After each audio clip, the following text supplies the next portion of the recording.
میں نے اماں کی ڈانٹ سے تنگ آ کر جو ہی کتاب ہاتھ میں پکڑی اسی وقت میرے موبائل پر میسج ٹیون بجی تھی۔ فیس بک پر کسی کے میسج کا نوٹیفیکیشن آیا ہوا تھا۔ میں نے فیس بک کھولی تو کسی اسرار راجہ کے نام سے ہائی کا میسج موصول ہوا تھا۔ میرے آن لائن ہوتے ہی مسلسل نوٹیفیکیشن بیل بجنے لگی تھی، جس کی وجہ سے مجھے موبائل پر سائلنٹ لگانا پڑا تھا۔ وہ جو کوئی بھی تھا ایک ایک کر کے میری ساری پوسٹوں پر لائکس اور کمنٹس کیے جا رہا تھا۔ میں نے سب سے پہلے اس کی پروفائل چیک کی تھی، جو کہ اس نے لاک کر کے رکھی تھی۔ اس کا ہوم ٹاؤن امریکہ جبکہ کرنٹ لوکیشن تھائی لینڈ شو ہو رہی تھی۔ اس سے زیادہ میں اس کے بارے میں کچھ بھی نہ جان سکی تھی۔ میں نے اپنی پوسٹوں پر چیک کیا جہاں اس نے مسلسل لو ریئیکٹ کیا ہوا تھا، اور پوسٹوں کے نیچے بھی کمال، خوبصورت، آسم، ہارٹ ٹچنگ، سپر والے کمنٹس کے ساتھ بھی دل بھیجے ہوئے تھے۔ ابھی میں یہ سب دیکھ ہی رہی تھی جب ایک دم سے اس کی پروفائل پکچر تبدیل ہوئی تھی۔ پہلے اس کی تصویر کی جگہ ایک گھوڑے کی تصویر لگی ہوئی تھی، جو کہ اب بدل چکی تھی۔ اب اس کی جگہ کسی ہینڈسم نوجوان کی تصویر لگی ہوئی تھی، جو مسکراتا ہوا بے حد پیارا لگ رہا تھا۔ مسکرانے سے اس کے چہرے پر ڈمپل پڑ رہے تھے، جو اس کو مزید ڈیشنگ بنا رہے تھے۔ جانے میرے دل میں کیا سمائی کہ میں نے اس کی تصویر پر لو ریئیکٹ کر کے کمنٹ میں ماشاء اللہ لکھ دیا۔ اس نے فوراً سے پہلے جزاک اللہ کا رپلائی کیا تھا، اور پھر سے ان باکس میں السلام علیکم کا میسج آیا تھا، جسے میں چاہ کر بھی اگنور نہیں کر پائی تھی، اور جواب میں وعلیکم السلام لکھ کر بھیج دیا تھا۔ آگے سے حال احوال دریافت کیا گیا تھا، جو میں نے اسے بتانے کے بعد اس سے بھی دریافت کیا تھا۔ اس کے بعد اس نے مجھ سے میرے گھر والوں کے بارے میں پوچھا تھا، جس کا میں نے کوئی جواب نہیں دیا تھا اور آف لائن ہو گئی تھی۔ موبائل بند کر کے ایک طرف رکھنے کے بعد میں نے کتاب اٹھا لی تھی اور خود کو پڑھائی میں مصروف کرنے کی کوشش کرنے لگی تھی، جو کہ مجھے سب سے مشکل کام لگتا تھا۔ میں کتاب ہاتھ میں لے تو لیتی تھی، لیکن مجھ سے پڑھائی نہیں کی جاتی تھی۔ میں چاہے لاکھ پڑھائی میں دل لگانے کی کوشش کر لیتی، مگر میری توجہ بھٹک کر ادھر ادھر چلی جایا کرتی تھی۔ اس وقت بھی میرے سامنے کتاب کھلی ہوئی تھی، لیکن میری توجہ کتاب پر نہیں تھی، بلکہ ابھی کچھ دیر پہلے ہونے والی بات چیت میں کھوئی ہوئی تھی۔ ایسا نہیں تھا کہ میری فیس بک پر آمد نئی تھی، میں پچھلے 8 مہینے سے فیس بک استعمال کر رہی تھی۔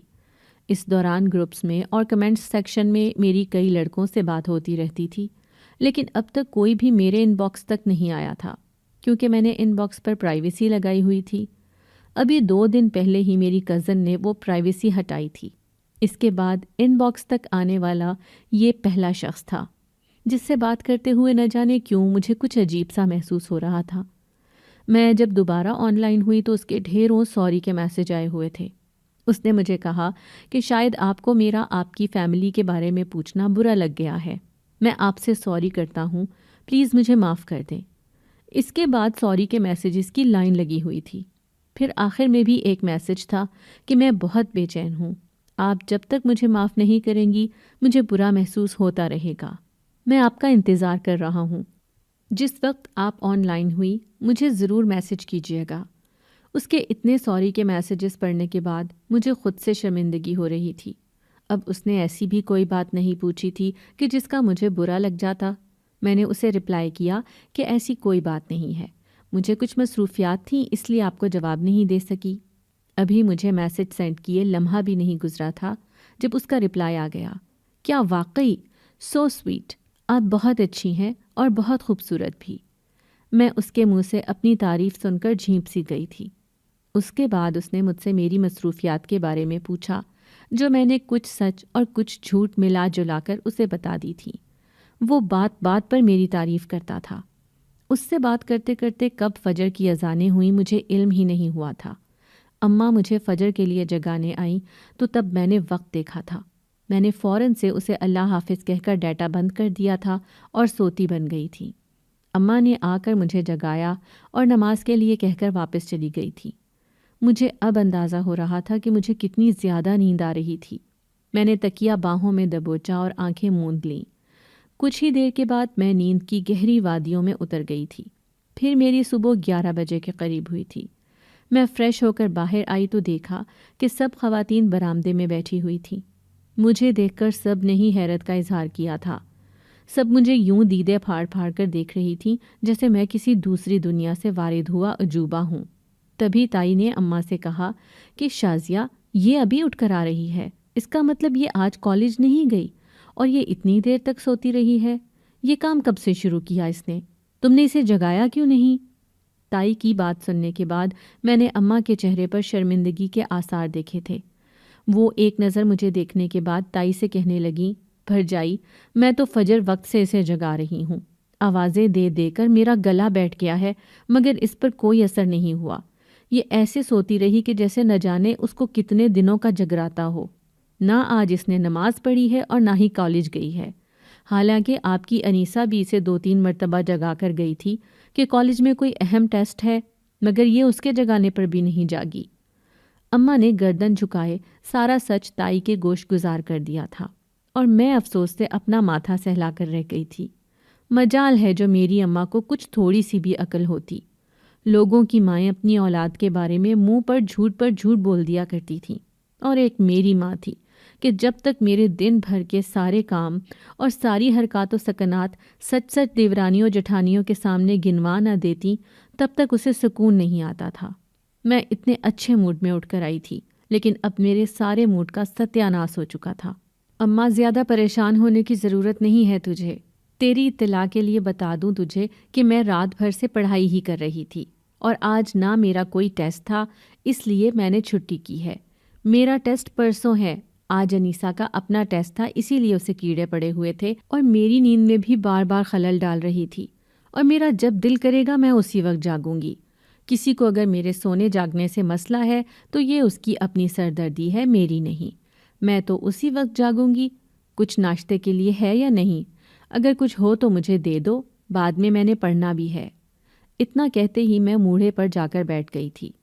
اماں میری چلتی زبان کے جوہر دیکھتے ہوئے اٹھ کر کچن میں چلی گئی تھی اور کچھ ہی دیر کے بعد گرما گرم ناشتہ لا کر میرے سامنے رکھا تھا۔ میں نے اپنا ناشتہ لیا اور اٹھ کر چھت پر آ گئی تھی۔ ان خواتین کے سامنے بیٹھ کر ناشتہ کرنے کا میرا کوئی موڈ نہ تھا جو میرے ایک ایک نوالے پر نظر رکھتی تھی۔ میں ساتھ میں اپنا موبائل بھی اٹھا لائی تھی۔ چھت پر پہنچ کر میں نے جیسے ہی ڈیٹا آن کیا، اسرار راجہ کے ڈھیروں میسیجز آئے ہوئے تھے جس میں وہ مجھے کہہ رہا تھا کہ وہ مجھے بہت یاد کر رہا ہے، میں ٹھیک تو ہوں، میں کب آن لائن ہوں گی اور کس وقت اس سے بات کروں گی۔ اس کی طرف سے ایسے میسیجز پڑھنے کے بعد میں خود کو ہواؤں میں اڑتا ہوا محسوس کرنے لگی تھی کہ چلو کوئی تو ہے جسے میری پرواہ ہے، جو میرا منتظر ہے، جس کو میری یاد آ رہی ہے، کیونکہ بچپن سے اب تک میں کسی کے لیے بھی اسپیشل نہیں تھی اور نہ ہی کبھی کسی نے مجھے اسپیشل سمجھا تھا۔ سب کو یہی لگتا، سب تو مجھے منحوس سمجھتے تھے۔ ایسے میں اس کا میرے لیے فکر مند ہونا مجھے غرور میں مبتلا کر گیا تھا۔ ہماری ہر روز ایک دوسرے سے بات ہونے لگی تھی۔ میرا پورا دن اور پھر پوری رات اس سے باتیں کرتے ہوئے گزر جاتی تھی، مگر میرا دل نہیں بھرتا تھا۔ میرے لیے وہ دن بدن اہم ہوتا جاتا تھا۔ ہم دونوں کی اچھی خاصی دوستی ہو چکی تھی۔ اب جس دن اس کا میسج نہ آتا یا میسج آنے میں ذرا سی بھی دیری ہو جاتی تو انتظار کا ایک ایک لمحہ مجھے صدیوں برابر لگتا تھا۔ میں نہیں جانتی تھی کہ آنے والے وقت میں اس دوستی کی وجہ سے مجھے کیا کچھ بھگتنا پڑے گا۔ میں نے تو کبھی کل کے بارے میں سوچا ہی نہیں تھا۔ گھر والوں کی شکایتیں روز بروز بڑھتی جا رہی تھیں، لیکن مجھے ان میں سے کسی کی کوئی پرواہ نہیں تھی۔ ان لوگوں نے جو کچھ بچپن میں میرے ساتھ کیا تھا، اس کے بعد تو مجھے ان لوگوں سے خدا واسطے کا بیر ہو چکا تھا۔ اسی بیر میں ہر وہ کام کرنا فرض سمجھتی تھی جس سے مجھے منع کیا جاتا تھا۔ وجہ صرف ان لوگوں کو غصہ دلانا ہوتا تھا، مگر میں اس بات سے انجان تھی کہ میں اپنی اس حرکت کے باعث کتنا بڑا نقصان اٹھانے والی تھی۔ جب مجھے اس چیز کا اندازہ ہوا تب تک وقت میرے ہاتھوں سے نکل چکا تھا۔ اس وقت میرے پاس سوائے پچھتاوے کے اور کچھ بھی نہیں تھا۔ میرا نام ملیحہ ہے، میرا تعلق سیالکوٹ سے ہے۔ سیالکوٹ ایئرپورٹ ہمارے گھر سے محض 20 منٹ کی دوری پر ہے۔ میری پیدائش ایک متوسط گھرانے میں ہوئی تھی۔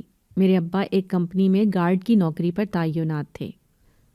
ابا کی شادی خاندان سے باہر ہوئی تھی، لیکن ابا اور اماں کی جوڑی انتہائی شاندار تھی۔ جو بھی دیکھتا تعریف کیے بغیر نہ رہ سکتا تھا، مگر جلد ہی اس جوڑی کو کسی کی نظر لگ گئی تھی۔ میری پیدائش شادی کے سال بعد ہی ہو گئی تھی۔ ابھی کوئی میری پیدائش کی خوشی بھی نہ منا سکا تھا کہ جب ایک دل دہلا دینے والی خبر ملی تھی۔ ابا کی رات میں ڈاکوؤں کے ساتھ جھڑپ ہوئی تھی، جس کے نتیجے میں ان ڈاکوؤں نے ابا پر فائر کھول دیے تھے۔ 3 گولیاں ابا کے دل کے آر پار ہوئی تھیں۔ ادھر میری پیدائش ہوئی اور ادھر ابا موقع پر ہی دم توڑ چکے تھے۔ سب خاندان والوں نے ابا کی موت کا ذمہ دار مجھے ٹھہرا دیا، یہ سوچے بغیر کہ میں نومولود بچی اپنے ہی باپ کی موت کی ذمہ دار کیسے ہو سکتی تھی۔ میرے کانوں میں اذان کے بعد جو میرا پہلا نام لیا گیا وہ منحوس تھا۔ سب مجھے منحوس کہتے تھے کہ پیدا ہوتے ہی اپنے باپ کو کھا گئی۔ جیسے جیسے وقت گزرتا گیا مجھے اس سے ملتے جلتے کئی نام جیسے کرمو جلی، سبز قدم، ڈائن اور نہ جانے کون کون سے ناموں سے نوازا گیا تھا۔ 4 مہینے بعد جا کر جب میری اماں میرے ابا کی موت کے صدمے سے باہر نکلی تو تب اس کو ہوش آیا کہ اس نے اپنی بیٹی کو کوئی نام بھی دینا ہے۔ تب اس نے مجھے ملیحہ کا نام دیا تھا، لیکن یہ نام محض کاغذی تھا۔ خاندان میں میرے اس نام کی کوئی اہمیت نہ تھی، بلکہ میرے پہلے نام ہی مشہور تھے۔ اماں بیوہ ہونے کے بعد بھی اپنے سسرال میں ہی رہتی تھیں۔ اماں کا سسرال بھرا پورا تھا، کیونکہ سب جوائنٹ فیملی سسٹم میں رہتے تھے۔ سب سے پہلے بڑے تایا تائی اور ان کے 4 بچے تھے، پھر اس کے بعد میری اماں، اور اماں کے بعد ان کی 2 اور دیورانیاں بھی تھیں، ان کے بھی 3 بچے تھے۔ ایسے میں صرف ایک میں ہی تھی جو اکلوتی تھی۔ سب لوگ ایک دوسرے سے پیار محبت اور اتفاق سے رہتے تھے۔ ایسے میں ایک میں ہی تھی جسے دیکھتے ہی ان سب کی آنکھوں میں مرچیں بھر جایا کرتیں اور منہ حلق تک کڑوے ہو جایا کرتے تھے۔ پہل تو میں ان سب کی محبت کے لیے بہت ترستی تھی، لیکن آخر کب تک ایسا ہوتا؟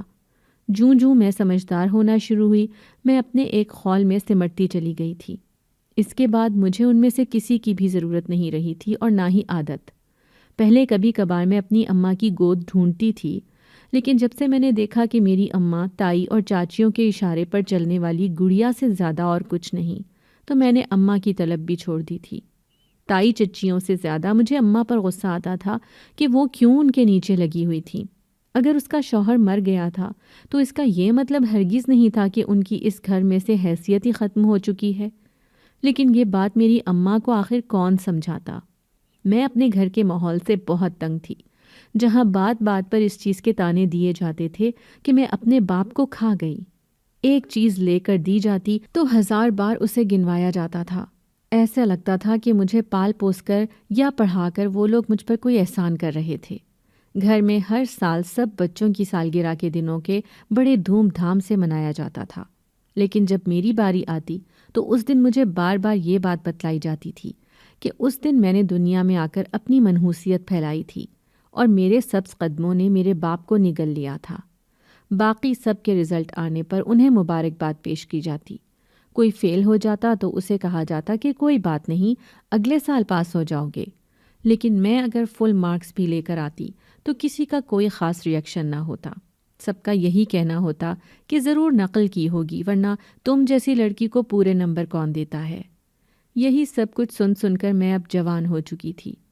ان دنوں میں کالج کے 2nd ایئر میں تھی۔ میں بچپن سے ہی توڑ پھوڑ اور ذہنی انتشار کا شکار تھی، جس کی وجہ سے اب وہ لڑکا جب مجھ سے بات کرتا، میری تعریفیں کرتا اور مجھے بتاتا کہ میں کتنی خاص ہوں تو مجھے خود پر رشک سا آتا تھا۔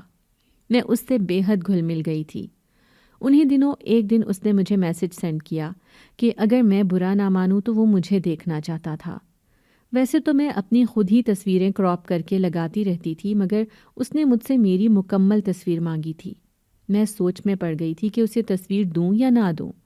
اس نے میری طرف سے رپلائی نہ پا کر خود ہی میسج کر دیا اور کہا کہ لگتا ہے آپ کو ابھی تک مجھ پر یقین نہیں آیا۔ اگر یقین آیا ہوتا تو آپ سوچنے میں اتنا وقت نہیں لگاتی۔ خیر کوئی بات نہیں، جب آپ کو مناسب لگے تب بھیج دیجیے گا۔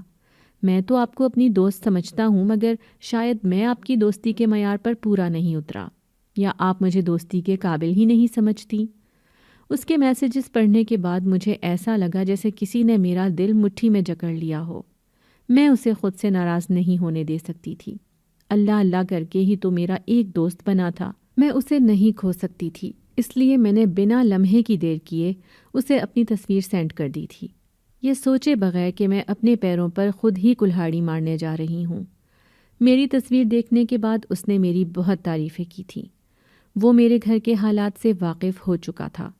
اس کے علم میں تھا کہ گھر والے میرے ساتھ کس طرح کا سلوک کرتے ہیں۔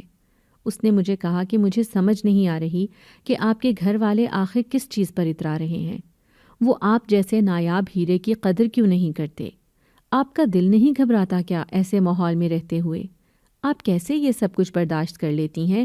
آپ کی جگہ میں ہوتا تو اب تک سب کچھ چھوڑ چھاڑ کر بھاگ گیا ہوتا۔ جہاں انسان کی عزت، اس کی اہمیت ہی نہ ہو، وہاں رہنے کا کیا فائدہ ہے؟ اتنا کہتے ساتھ ہی اس نے سیڈ ایموجیز سینڈ کیے تھے۔ وہ میرے دکھ میں برابر کا شریک تھا۔ میں نے اسے کہا کہ یہاں رہنا کون چاہتا ہے؟ دل تو میرا بھی یہی چاہتا ہے کہ یہاں سے کہیں دور بھاگ جاؤں جہاں ان لوگوں کو میری گرد بھی نہ ملے، لیکن پھر سوچتی ہوں کہ یہاں سے اگر بھاگ جاؤں گی تو آخر جاؤں گی کہاں؟ ان کے سوا میرا کوئی اور ہے ہی نہیں۔ لڑکا ہوتی تو پھر بھی بات الگ تھی، کسی فٹ پاتھ پر ہی سو جاتی، لیکن لڑکی ہوں نا، گھر چھوڑنے کا سوچتی ہوں تو عزت آڑے آ جاتی ہے کہ کہیں گھر سے باہر نکل کر اپنی عزت ہی نہ گنوا دوں۔ میرے میسیجز پڑھ کر اس نے کہا کہ کیسی غیروں والی باتیں کرتی ہیں آپ نے تو یہ بات کہہ کر مجھے پرایا ہی کر دیا ہے۔ ادھر میں ہوں جو آپ کے لیے، آپ کے سارے گھر والوں سے لڑنے کے لیے تیار ہوں، اور ایک آپ ہیں جو مجھے اپنا سمجھتی ہی نہیں۔ اس کے ساتھ اس نے روٹھا ہوا منہ بنا کر بھیجا تھا۔ میں نے اس کی بات کا کوئی جواب نہیں دیا تھا۔ اس نے پھر سے میسج کیا اور کہا کہ اگر تم چاہو تو میں تمہاری مدد کر سکتا ہوں۔ وہ ایک دم سے آپ سے تم پر آ گیا تھا۔ میں نے کہا کہ وہ کیسے؟ تو وہ کہنے لگا کہ تم یہاں تھائی لینڈ آ جاؤ، تمہارے یہاں تک آنے کا سارا خرچہ میں ہی اٹھاؤں گا۔ ایک مرتبہ تم یہاں پہنچ گئی تو تم بالکل آزاد ہوگی، پھر یہاں تم جو چاہو وہ کر سکتی ہو۔ میں نے اس سے کہا کہ نہیں، میں تم سے اتنی زیادہ مدد نہیں لے سکتی۔ تو اس نے کہا کہ اچھا، زیادہ عرصے کے لیے نہیں آنا، کچھ عرصے کے لیے آ جاؤ تاکہ تمہارے پیچھے تمہارے گھر والوں کو تمہاری کچھ تو قدر ہو۔ تم ان سے دور ہوگی تو ہی انہیں تمہارا احساس ہوگا، نہیں تو ساری زندگی یہ لوگ تمہارے ساتھ ایسا ہی برتاؤ کرتے رہیں گے۔ اور میں کوئی غیر تھوڑی ہوں جو تم مجھ سے مدد نہیں لے سکتی۔ میں تمہارا دوست ہوں، اور دوستی کے ناطے میں تمہارے لیے اتنا تو کر ہی سکتا ہوں کہ تم پر مشکل وقت آئے اور میں اس مشکل وقت میں تمہاری مدد کر سکوں۔ میرا کام تھا تمہیں سمجھانا، میں نے تمہیں سمجھا دیا ہے، باقی تم سوچ سمجھ کر فیصلہ کر لینا اور مجھے اپنے فیصلے سے آگاہ کر دینا۔ میں تمہاری طرف سے کسی اچھے فیصلے کا منتظر رہوں گا جو آگے کی زندگی میں تمہیں تمہارا مقام دلا سکے۔ اتنا کہنے کے بعد وہ آف لائن ہو گیا تھا، جبکہ پیچھے مجھے سوچوں کے بھنور میں پھنسا ہوا چھوڑ گیا تھا۔ ایک دل کہہ رہا تھا کہ میں اس کی بات مان لوں، تو دوسری طرف دماغ سے آواز آتی کہ مجھے ایسا نہیں کرنا چاہیے۔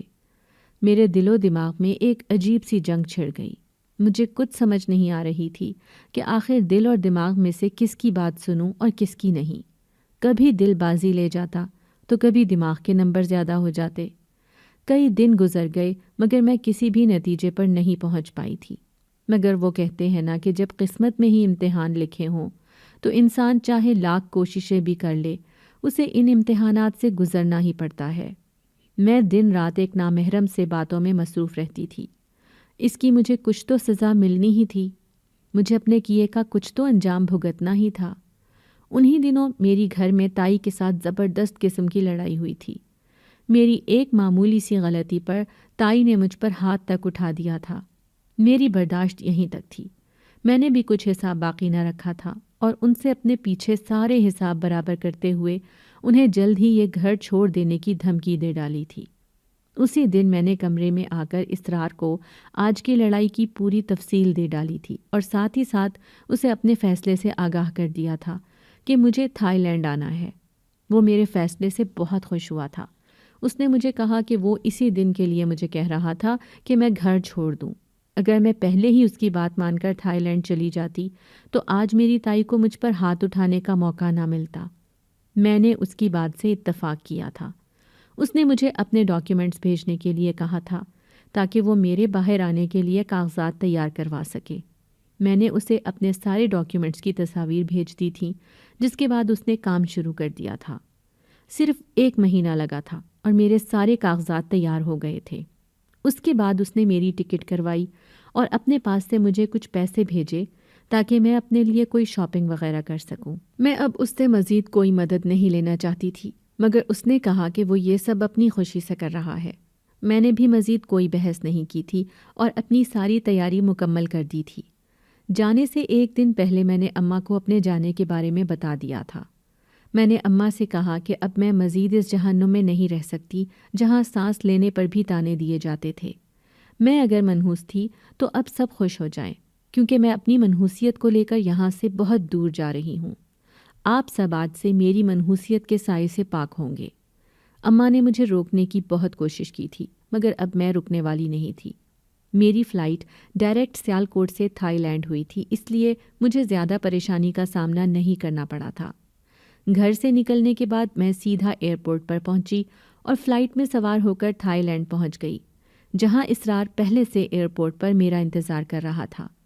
میں اس کو بس دیکھے گئی تھی۔ آج پہلی مرتبہ میں اس کو روبرو دیکھ رہی تھی۔ وہ تصویر سے کہیں زیادہ خوبصورت اور دل موہ لینے والا تھا۔ میں جا کر اس سے ملی، چونکہ وہ بھی مجھے تصاویر میں دیکھ چکا تھا، اس لیے مجھے پہچان گیا تھا۔ مجھے اپنے ہمراہ ایک گاڑی میں بٹھا کر وہ مجھے ایک عالی شان ہوٹل میں لے آیا تھا، جس میں اس نے پہلے سے کمرہ بک کر کے رکھا ہوا تھا۔ وہ مجھے کہنے لگا کہ ویسے تو اس کا یہاں اپنا فلیٹ ہے، مگر اس کا مجھے یوں اکیلے فلیٹ میں لے کر جانا اسے کچھ مناسب نہیں لگ رہا تھا، اس لیے وہ مجھے ہوٹل لے کر آیا تھا۔ ہم پورا دن ساتھ رہے تھے۔ وہ رات میں نے ہوٹل میں اکیلے ہی گزاری تھی۔ اگلی شب وہ مجھے ایک پارٹی میں لے کر گیا تھا۔ وہ پارٹی میرے جیسی پاکستانی لڑکی کے لیے سوائے بےہودگی کے اور کچھ نہیں تھی۔ میں نے اس بارے میں اسرار سے بات کی تو وہ کہنے لگا کہ یہ یہاں کا کلچر ہے، یہاں سب لوگ ایسے ہی رہتے ہیں اور تمہیں گھبرانے یا پریشان ہونے کی ضرورت نہیں ہے۔ تم تھوڑی نہ یہ سب کچھ کر رہی ہو، ہم تو یہاں صرف فن کے لیے آتے ہیں تاکہ تمہارا وقت اچھے سے گزر جائے۔ اگر تم ہوٹل میں بند رہنا چاہتی ہو تو مجھے کوئی اعتراض نہیں۔ اس نے جیسے میری کمزوری پر چوٹ کی تھی۔ میں کمرے میں بالکل بھی بند نہیں رہ سکتی تھی، اس لیے میں نے اسے کہا کہ نہیں، کوئی بات نہیں، اب یہاں کا کلچر ہی یہی ہے تو ہم کیا کر سکتے ہیں۔ یوں وہ ہر روز مجھے اپنے ساتھ الگ الگ پارٹیوں میں لے کر جانے لگا تھا۔ اس نے مجھے اپنے بہت سے دوستوں سے بھی ملوایا تھا جو مجھے دیکھ کر بہت خوش ہوئے تھے اور معنی خیز نظروں سے مجھے دیکھتے رہے تھے۔ ایک دن یوں ہی میں اسرار کی ایک پارٹی میں گئی۔ تھوڑی دیر بعد اسرار نے مجھے کہا کہ تم یہیں رہو، میں تھوڑی دیر تک آتا ہوں۔ میں نے صرف سر ہلانے پر ہی اکتفا کیا تھا۔ اس کے جانے کے بعد ایک ویٹر میرے پاس ڈرنک لے کر آیا تھا۔ میں نے اس سے سافٹ ڈرنک کا گلاس اٹھا لیا تھا، لیکن جوں جوں وہ ڈرنک میرے اندر اترتی گئی ویسے ویسے میرا سر بھاری ہونے لگا اور میری آنکھوں کے سامنے اندھیرا چھا گیا۔ جب مجھے ہوش آیا تو میں نے آنکھیں کھول کر دیکھنے کی کوشش کی تھی۔ اس سے پہلے کہ میں اپنی آنکھیں کھولتی، میرے کانوں میں پڑنے والی آوازوں نے میرے پیروں تلے سے زمین کھینچ لی تھی۔ میں نے ایک دم سے اٹھ کر وہاں سے بھاگنا چاہا تھا جب ان آدمیوں نے مجھے پکڑ لیا تھا، کیونکہ میں اب ان کی ملکیت تھی۔ اسرار نے مجھے 90 لاکھ کے عوض بیچ دیا تھا۔ دراصل اسرار ڈنکی لگا کر تھائی لینڈ آیا تھا اور یہاں آتے ہی پکڑا جا چکا تھا جب کچھ لوگوں نے اس کی مدد کی اور اسے جیل سے نکلوایا تھا۔ وہ لوگ اس پر احسان کرتے گئے تھے، مگر اب وہ احسان اس پر بھاری ہو گئے تھے۔ اب انہیں ان احسانوں کی قیمت چکانی تھی جو 90 لاکھ کے قریب تھی۔ تبھی اس نے مجھ سے دوستی لگائی۔ جب میں اس کے جال میں پوری طرح سے پھنس گئی تو اس نے مجھے یہاں بلا کر مجھے بیچ دیا تھا تاکہ اپنا قرضہ چکا سکے۔ ان آدمیوں نے پکڑ کر مجھے ایک کمرے میں بند کر دیا تھا۔ اس کے بعد بھی جب میں نے وہاں سے بھاگنے کی کوشش کی اور وہاں کی پولیس کو بتانے کی کوشش کی تو ان لوگوں نے میرے ساتھ بہت برا سلوک کیا تھا۔ انہوں نے مجھے کئی دن تک ایک کمرے میں بھوکا پیاسا بند رکھا تھا، جس حبس زدہ کمرے میں پانی کی ایک بوند کے لیے بھی ترس گئی تھی۔ اس کے علاوہ ان لوگوں نے مجھے بہت مارا پیٹا تھا اور مجھے شدید زد و کوب کا نشانہ بنایا تھا۔ ان کے تشدد کی وجہ سے میں نے اپنی دونوں آنکھیں ہمیشہ کے لیے کھو دی تھیں۔ میں موت کے قریب پہنچ گئی تھی۔ جب ایک دن وہاں کی ایک ملازمہ نے اسٹور روم کا دروازہ کھولا تو میں اس کے پیروں میں گر گئی تھی کہ کسی بھی طرح کچھ بھی کر کے مجھے یہاں سے نکال دے۔ اس کے بدلے میں وہ جو چاہے گی میں اس کو دینے کے لیے تیار تھی۔ اس ملازمہ کو بھی شاید مجھ پر ترس آ گیا تھا۔ اس نے مجھے نہ جانے کیسے کر کے اس کمرے سے نکالا تھا اور مجھے پانی پلایا تھا۔ آج ہفتے بعد میرے حلق سے پانی کی بوند نیچے اتری تھی۔ اس عورت نے مجھے ایجنسی والوں تک پہنچا دیا تھا جس کے بعد اس ایجنسی والوں نے میرا اتا پتہ معلوم کرنے کے بعد مجھے میرے وطن واپس بھجوا دیا تھا۔ میں گھر آئی تو اماں میری منتظر تھیں۔ میں روتے ہوئے اماں کے پیروں میں گر گئی۔ یہ سب اماں کی دعائیں ہی تھیں کہ اتنا سب کچھ ہو جانے کے بعد میری عزت اب تک محفوظ تھی، ورنہ میں کسی کو منہ دکھانے لائق نہیں رہتی۔ اگر میں اس دن بروقت پاکستان نہ پہنچتی تو ہو سکتا ہے کہ میری عزت نہ رہی ہوتی، کیونکہ اس سے اگلے ہی دن وہ لوگ میری بولی لگانے والے تھے۔ اگر میری بولی لگ جاتی تو میں کہیں کی بھی نہ رہتی۔ اس کے بعد میں نے سچے دل سے توبہ کر لی تھی کہ دوبارہ کبھی کسی بھی نامحرم سے بات نہیں کروں گی اور نہ ہی کسی پر اندھا اعتماد کروں گی۔ میرا سب بہنوں، بیٹیوں اور دوستوں کو یہی پیغام ہے کہ سب اپنی اپنی آنکھیں اور کان کھلے رکھیں۔